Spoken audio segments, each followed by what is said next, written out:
Welcome to The Link and our Central Minnesota podcast where we interview local leaders, business people, nonprofits. And today I am excited to have a little bit of a local celebrity, Dan Ochsner, the Ox from KNSI Radio. Welcome. Brandon, great to be here. Thank you. Yes. When I first had this crazy idea, I think last fall, I reached out to you kind of thinking of doing a podcast.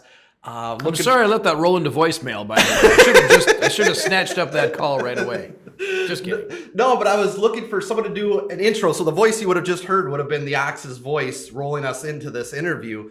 And you were gracious enough. I said, hey, can I hire you? And you said, no, absolutely not. I'll do it kind of pro bono. So I really appreciate your willingness to participate. And thank you for doing that. It's great. Well, it's our pleasure. Like I think I told you, the last couple guys that I charged never invited me back. So I just want to be welcome. Yeah, absolutely. Glad to do it. Absolutely. I was kind of thinking of who is a recognizable, distinctive voice, kind of the James Earl Jones of Central Minnesota. This is the Ox. There you go. And without a doubt, your name was top of the list. So cool. Thank you. Just want to give you a quick thank you for that. So thanks for that. Pleasure. Thanks for joining us on this, 16 below day here in mid-February, day before Valentine's Day.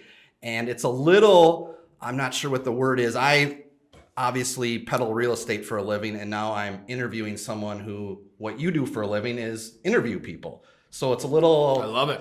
A little backwards. So you're going to have to give me some pointers. I know I say and stutter a lot.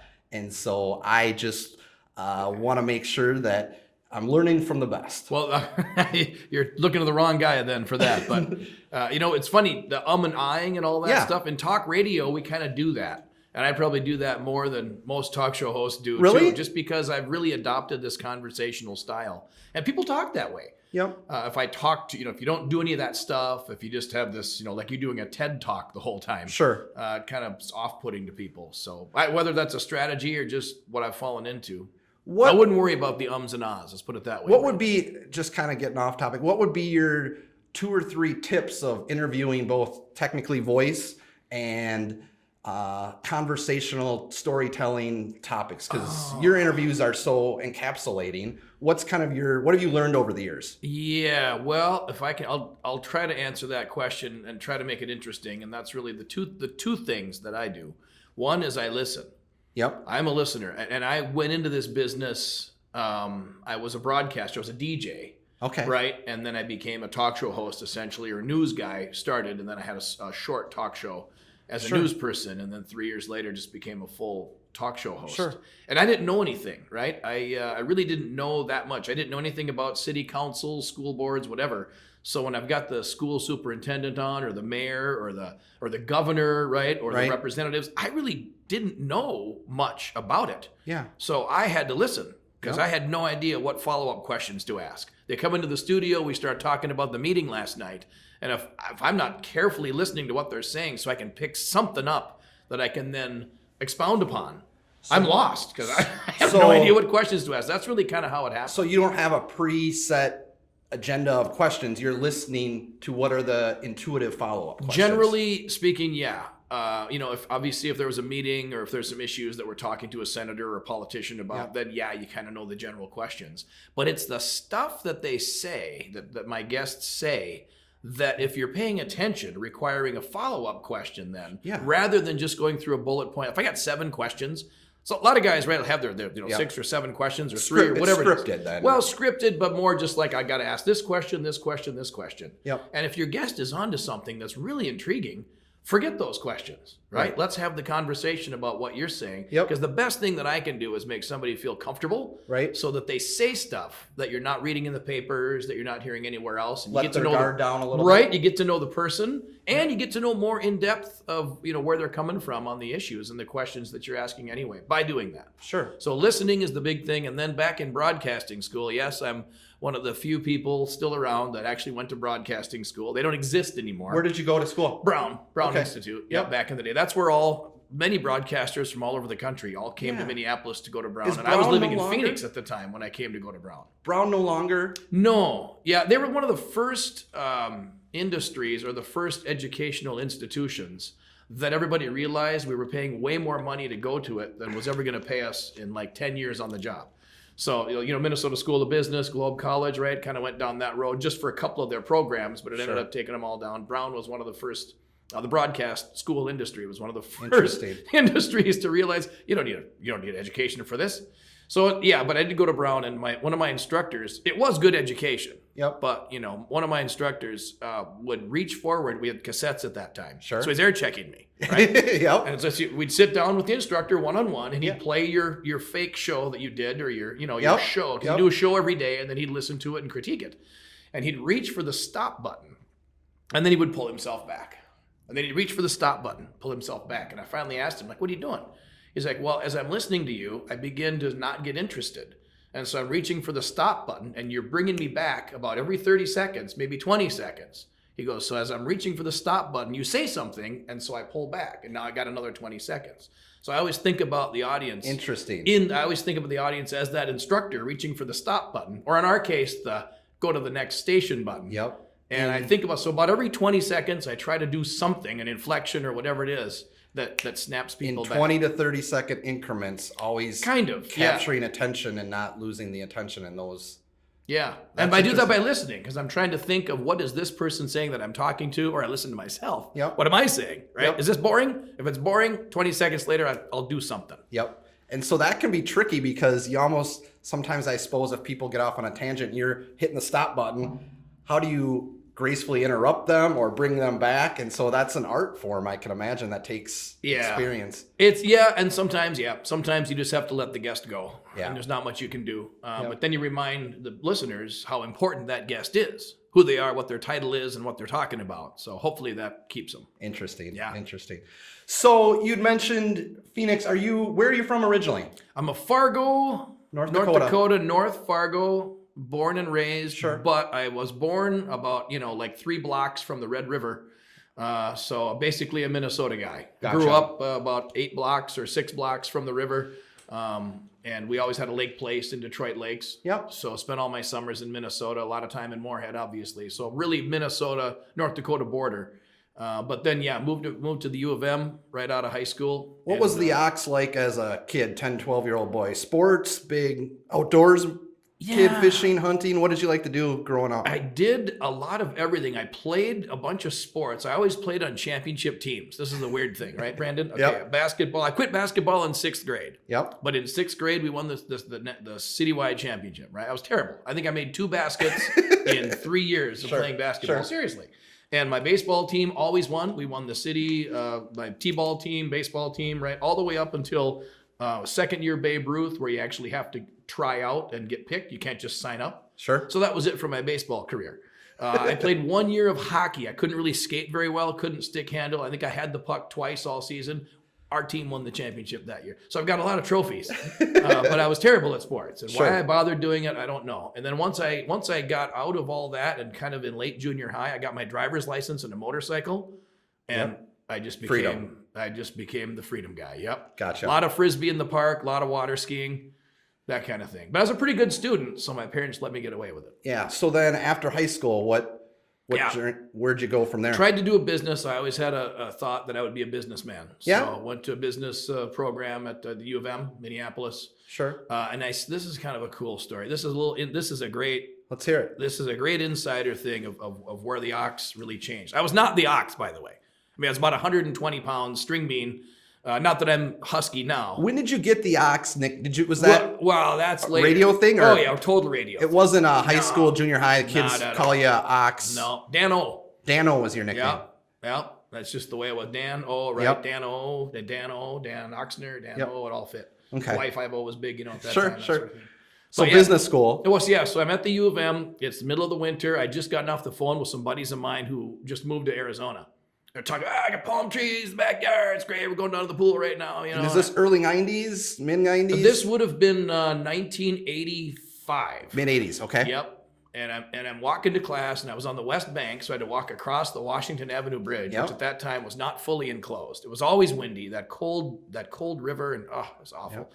So I'm walking down the hill to go across the bridge, and I slip and fall, and I slide down the slush into the street. My books come tumbling down into the berm, and they're in the slush. And I stood up, and my back was all soaked with slushy water. My books were all in the berm. And I said to myself, that's it. When I come back from class, I'm calling my buddies in Arizona and saying, hey, man, I'm going to come move in with you guys. So it was instantaneous. Just like I've had enough. Never even thought about it. Yeah, I just had it. Never liked winter. Yep. So 5 years in Phoenix, and then back to broadcasting school in Minneapolis. Gotcha. Been here ever since. What'd you do? Go to school in Phoenix or just? Yeah, ASU. Tried to go to ASU. Went to a couple of community colleges. Bartended, waited tables, that whole thing. Like it? Love it? Or? It was good. The summers get a little oppressive. Yeah. And the winters aren't hot enough. Yeah. It's not. You're not by the pool in December and January. Is it almost as if you say the summers get oppressive? Is it like the reverse here where when it's this cold, we stay inside? Is it almost that way when it's that warm? Everyone stays inside and doesn't go out and do anything? Is it that? Nighttime's pretty good, right? Yeah. The evenings are really cool. Early mornings are great. Yep. But yeah, once you get around 9 o'clock in the morning until 5 o'clock at night, it's just, you just don't want to go outside. But it doesn't change. Yeah. The thing is here, okay, today's 17 below. Saturday, it's going to be 33 above. Right. You never know what it's going to be here. Right. Granted, it doesn't get hot, but you've got a wide variety of temperature. In Phoenix in the summertime, once you hit late April, early May, it's 105 plus every single day until October, or Oxtober, as I say. But so there's no fluctuation. So that's kind of, every time you wake up, you just know the day, and that gets a little old after a while. So you come back to Minneapolis, St. Paul, go to Brown right away? Yep. And say... Came back for Brown. Brown. So you identified, I want to do this radio thing. Is that... Never been to a radio station, didn't know anybody in radio, just wanted to be in radio. So I had no other option. Was that kind of you mentioned that instantaneous light bulb, I'm moving to Phoenix. Was it just kind of, was it always in the back of your mind, or was it, hey, I'm going to do this radio? No, it was always in the back of my mind. I couldn't stand it. I needed the attention. I was a glutton for attention. Whatever it was, I just needed the attention. I think I'm good now, right? Yep. All these years later, but man, I needed it then desperately. I hated being anonymous. So it was, I think, a little bit of that self-awareness to say, this is how I'm wired. I tried to fight it for years, trying to go to business college, trying to be Mr. Businessman, pictured myself carrying a briefcase and like Bob Newhart, maybe, although he was a psychologist, but getting on the train and going to the office and I just couldn't make it happen. So 25, it was time to just give in and be a broadcaster. Interesting. So first job, you mentioned music DJ or radio station. Where'd you land your first job? Fergus Falls, Minnesota. Yep, KBRF, KBARF in Fergus Falls, Minnesota. And it was kind of cool because the program director there that hired me, she was the chick that I listened to in Fargo on Q98 growing up. Really? Like, wow. Like, yeah, she was the hot DJ. Barbara Ann was her name, Wow, I get to call Barbara Ann and, ask her for a job. And, and she hired me and we became great friends and I loved it. But then I realized that, when you're a DJ, you're alone in a room and you're trying to make it sound like you're having a blast. You always got to be just... After a while, it was like, I'm just not having a blast. I'm in the room. We used to, talk to the people out at the jet ski races at Zorba's, on Little Pine Lake or whatever, and Pelican and Detroit Lakes. And, oh, we got the guy out on the parasailer right now. We go live to the beach, and all this stuff. And yet I'm sitting in a small room alone. Dark, probably. On a Saturday afternoon. They're the ones out there having the fun. How many years did you do that for then? 2 years. 2 years. Yeah. And then actually it was kind of weird because I met Colin Peterson. Congressman Peterson, who was not, I don't think a congressman at that time, he was running, and Barbara Ann was handling all of his radio.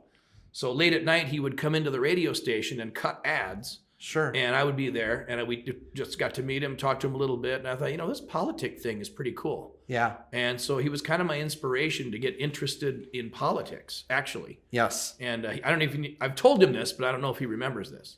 So all these years later, I'm kind of synonymous with politics now. Sure. So was that kind of what brought you to St. Cloud, was the transition from music DJing into talk radio? Or how did the opportunity to come to St. Cloud? Couple steps in there, but I'll skip past them and just go right to the fact that when I decided what I wanted to do, I didn't know what I wanted to do, but I knew I didn't want to be a DJ anymore. Sure. I love DJs. DJs are cool. They're the coolest dudes, right? And gals. They are so cool. I work with a ton of them. And they're so talented. The way they can maintain their enthusiasm, and they're so good. I wasn't that good. And I just wasn't that into it as it turned out. So I decided that I wanted to go into talk radio. Sure. But I didn't know anything about talk radio. Rush Limbaugh was just kind of getting his legs at that time. Yep. Joe Souchere in the cities, Jason Lewis. Yep. Jessie Ventura had a morning show really? in Minneapolis with Barbara Carlson, the old wife or the ex-wife of the former governor, Yep. and a nutty gal. But I used to listen to them all the time and wanted to do that. And so I called some of my old friends from Brown, and they helped me get a job in Detroit Lakes Okay. as the news director. Because they said, if you don't know anything about politics, really, you can't really be a talk show host, but maybe you should go into news. You'll learn all that stuff, and then you can segue Sure. into a talk show. So I talked them into hiring me in Detroit Lakes, and that was a Leighton broadcasting station, Okay. and their corporate headquarters are in St. Cloud. So after about a year there, the president at that time, John Sawada, is like, what do you want to do in your career? What's Yep. your plan? Like, I want to be a talk show host. Sure. And so 2 years later, we talked to each other, talked about it, and said, yeah, let's bring you to St. And Cloud. they obviously recognize your talent and passion to elevate.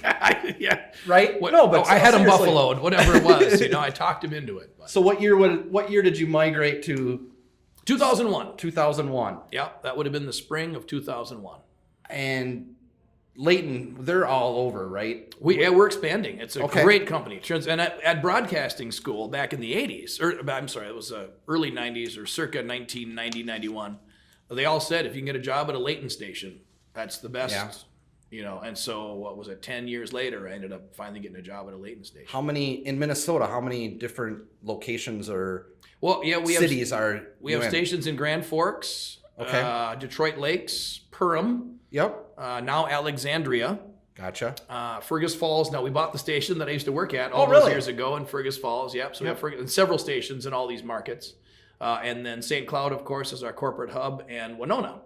Okay. And we're always looking for more, they tell me. So But those are the important people. I'm just a small cog in the you big just wheel. do your thing and Yeah. stick to that. Interesting. That's fun to hear kind of a little bit of how you arrived here. How did you find your voice in the political arena? Yeah.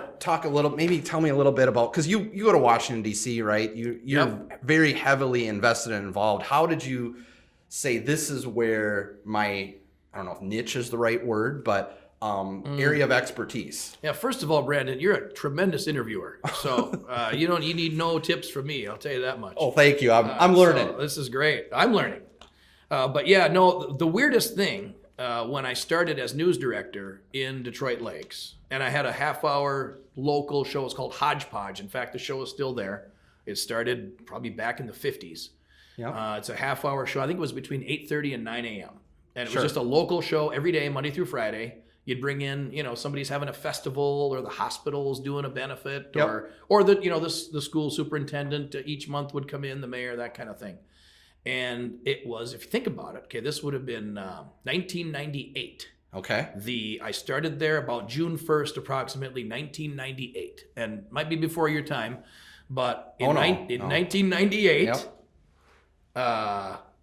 Norm Coleman Yep. and Skip Humphrey Yep. were the two candidates for governor.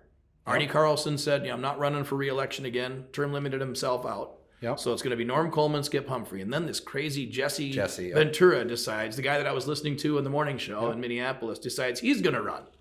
Well, everybody wanted to come on local radio at that time. Sure. Everyone had an opinion. Well, they're calling me.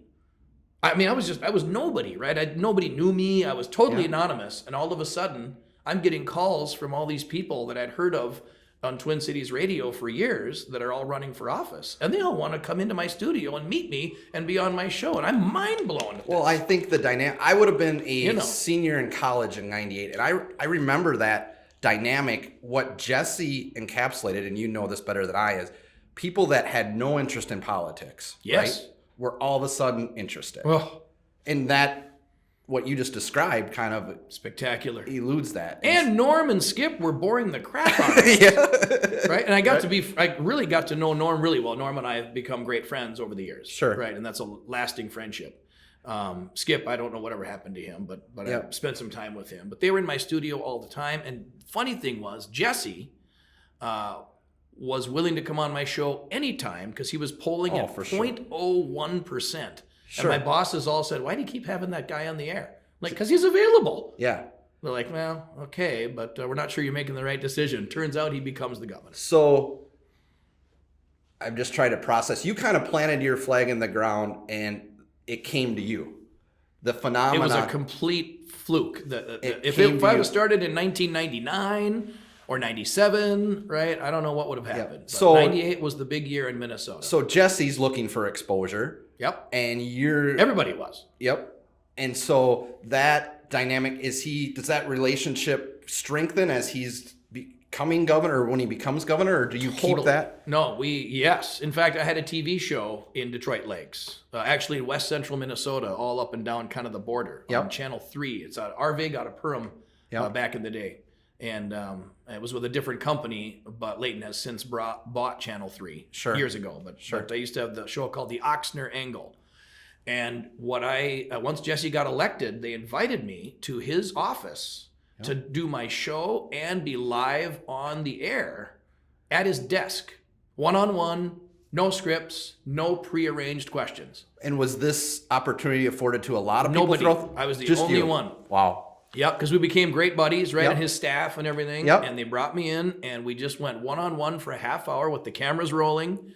We simulcasted on our country station in Detroit Lakes at that time, and on the AM KDLM in Detroit Lakes. Yep. And it was amazing, right? It was like, here I'm at Jesse's office, in the governor's office, doing this. Absolutely mind blown. And within 2 years, he totally forgot who I was, didn't care anymore, hated all media, and couldn't even get him to answer a phone call. Any idea where he's about? If I told him my name now, he wouldn't even remember. Isn't he? Is he? Any idea where he is? I mean, is he in the middle of Mexico or something? Mexico, right? I think, something like that. Interesting. That's been how many years now? Gosh, over 20 years. Think of that. It's crazy. I just remember the dynamic of, didn't his son just throw ragers in the house? Wasn't that the big controversy of all the taxpayer dollars going to repair the house that his college-age kid was throwing ragers in? I don't know why I thought of that. What a different era, huh? Yeah. Different time. So fast forward to 2020, and kind of you're obviously the first and foremost political guy, and we're in election year, and I don't want to get into politics too much. You talked to Heidi. Makes one of us. Let's talk politics. I am the ox, after all. Well, we were talking to Heidi a little before this. You already got her all riled up talking politics. So she started it. She did start it. So, right. But what I find personally, just kind of watching from a distance and I'm curious to get your opinion on this, and I relate it to kind of my world in business, is I'm a firm believer in, if you articulate and communicate, say and do what you believe, you will attract others that believe what you believe, right? And so there's so many but politicians that will say one thing to a certain group of people and say another. There's pandering to whoever they say.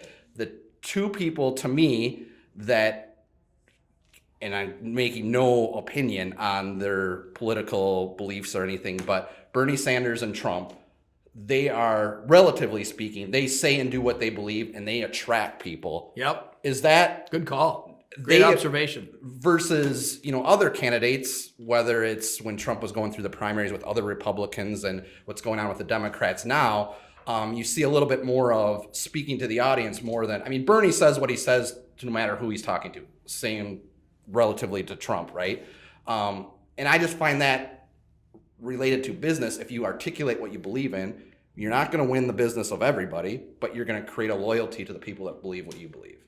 Yeah, well, it's finding your why, right? That whole thing. People will work harder for an idea, or they'll work harder for somebody with an idea than just for a paycheck. Correct. That kind of thing. And that's absolutely true. It's psychology. Yeah. And then the other dynamic is just the state of media. And I think those two candidates, again, just my perception, have been able to execute the current state of media in a way that a lot of other people haven't.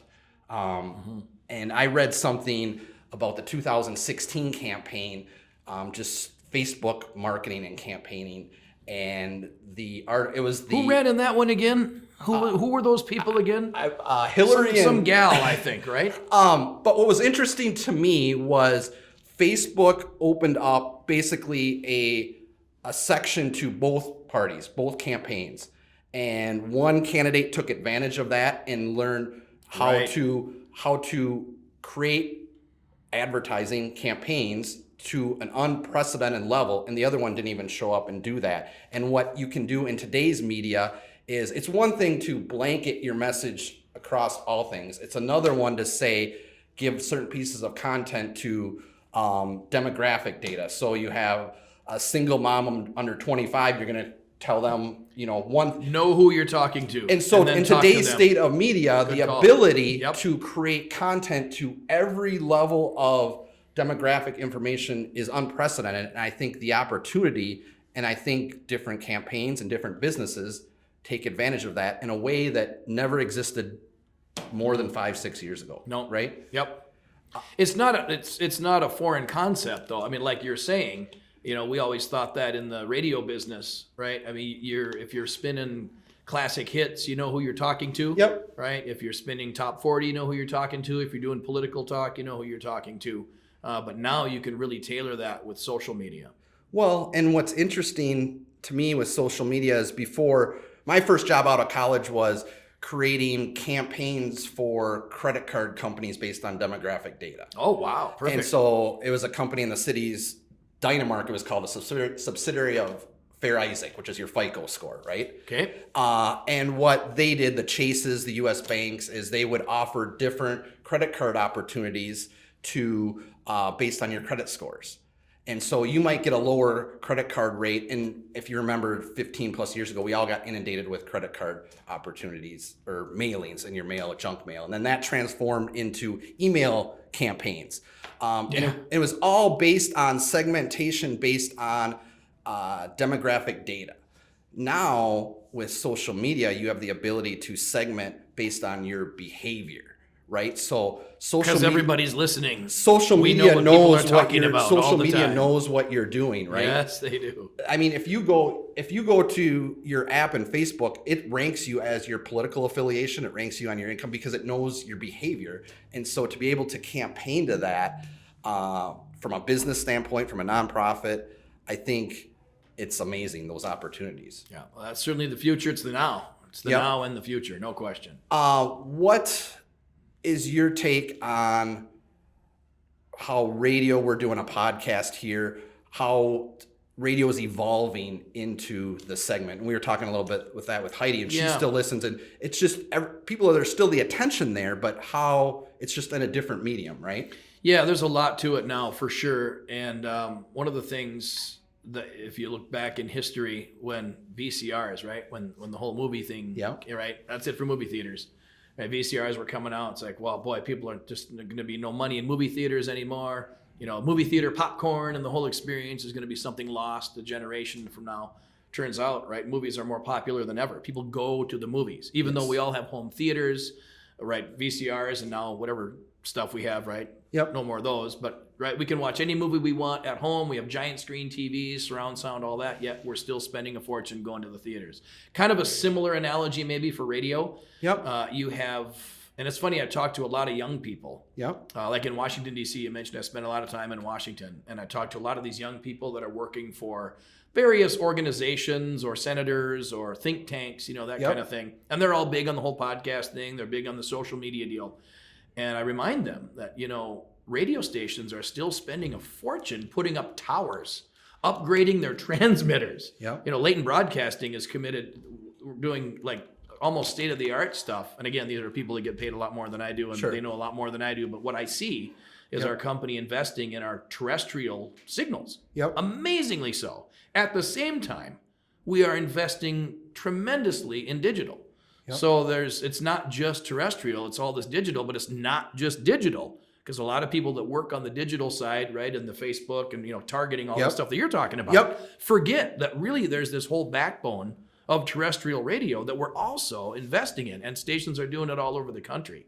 So it's not that it's being replaced by all of these, phone apps and all that stuff. It's just being augmented. Yep. And I think my perception is to create, and I talk about this here, is creating a brand where, like you're recognizable and there's a reason people will listen, or if it's a morning show or a DJ, there's got to be some relationship or a little bit of familiarity, right? And a reason why you listen to the Ox, or a reason why you listen to, the morning country show or something like that, rather than, and it gets back to just not being a commodity. You become the listener's friend, and that's one of the things that you learn, is that people are tuning in to hear their friend, the Ox. Yep. People are tuning in to hear their friend, on the morning shows and whatever. They become friends with these people. And it's funny when I'll meet people and they'll know me so well. And I'll feel so bad. I've never seen them before. Right. I don't know you. I'm sorry. They're talking to me like we're buddies. And I love that, right? And that's the way radio is. And one of the things then that I always tell guests, like, just understand, you're on the show and you're on the show because of what you know and all that stuff. But people are listening because they want to listen to their friend, the Ox. Yep. So the better friend you can be to the Ox, the more we all win here. Yep. And a lot of people don't realize that. You always know the good guests when at the end they always say, Ox, great being on your show. Because they're bonding with the listeners then and solidifying everything they said. And that's an important thing. Well, in your arena, you're providing access to the politicians, to the people in the races that you're not going to get. They're going to have conversations because they've got a relationship with you that they may not give on a podcast or something digital, right? It can be more of a connection, which creates more of a friendship relationship with your listeners, right? It's really interesting. There are some people, it's so funny because I pride myself on getting out there, right? I go out and I meet these people. I go to where they are. I go to St. Paul. I go to Washington, D.C. all the time, right? I'm there 3-4 times a year. St. Paul, same way. Sure. I know these people. I go to their meetings. We get to know each other. Yep. And sometimes when they come on the air, they stiffen up, and they go into this, I'm on the radio now mode. It's like, no, just relax. Just remember the other night, we were spending time and you were talking to me about this stuff. Come on, let's rekindle that. Yep. Most people will do that and they'll loosen up. Yep. But it's fun to see some of the people that just will not do it. Just try to break it out of them. What, putting you on the spot a little bit, but tell me maybe top 1 or 2 interviews, stories from a recognizable guest, not necessarily politician. What is just one of those interviews where you're like, I'm going to remember this, or this was really engaging? Anything come to the top of your mind? Yeah, probably 3. And this is a weird thing to say. One of them was the worst interview I've ever done. Yeah? Ever. Yeah? I was pretty new at KNSI. Okay. Lou Ferrigno was coming to town. Lou Ferrigno, Hulk? He was the Hulk. Yeah. Right? Lou Ferrigno was coming to town to open what was then Gold's Gym. Okay. That where the tennis bubble is now. I think it's Stay Fit, right? In Sartell. What year would have this been? 2000? Early 2002 maybe, 2001, something like that. Maybe my first year at KNSI, and I interviewed him, and it was the worst interview ever. And I got hate emails and calls, right, from listeners. Yeah. Ox, you dumb Ox, you idiot. That was the worst interview I've ever heard. And Lou gave me nothing. Yeah. He didn't hear very well. Right? He's almost deaf. So it was just a brutal interview. So I'll never forget that interview, and it was just terrible. But then one of the coolest interviews was Vice President Dick Cheney. Okay. And I got to interview him, and that was really cool. And we were very... While he was vice president? Yep. We were very conversational. It was cool. We talked about school lunches. He hates green Jell-O. When he was in school, he hated green Jell-O with the shaved carrots in it. Right? Interesting. Just hated that. So you got to that level of just... Yeah. And that's the kind of stuff that I love, right? Yep. So we talked about that. And then probably really the neatest thing that and this is going to sound goofy, but over the years, John Bolton has been so accessible to me and to media. The singer. No, John Bolton, the... Michael Bolton, I'm thinking Yep, John Bolton, the former ambassador, former national security advisor. That name's been in the news now. The guy that the Democrats all want to testify, and he's got a new book coming out now and all that. But no, he has been amazing. First name basis, sees me, says hello. I'll make time for you, Ox. Just give me a second. When I'm in Washington at some of these events and all that stuff. And so to have him be so accommodating and open and available all these years with his huge prominence. Yeah. Just been amazing to see a guy like that just be willing to just be in the trenches with these talk show hosts and really get to know the audience and Sure. have them get to know him, which I think is why he's maintained his popularity. Yep. Now, the whole Trump thing has driven us all crazy one way or another. Right. But I don't know that I'll see him. I'm in Washington in a couple weeks. Normally I would see him at this event, but I don't think I'll see him this He time. might be laying low or... Probably not invited to this one this Yeah. year. Yeah. But But really a great guy, and nobody would know that. yeah, when you go to Washington or when you go to the Capitol, do you find different people are more, hey, Ox, how's it going? And other people are more reserved, want to keep to themselves. I mean, some people are more accessible. Some people are more willing to cut open Yeah. a vein or... Yeah, some are more hammy than others. Yeah. Yeah, some are more chummy than others, no question.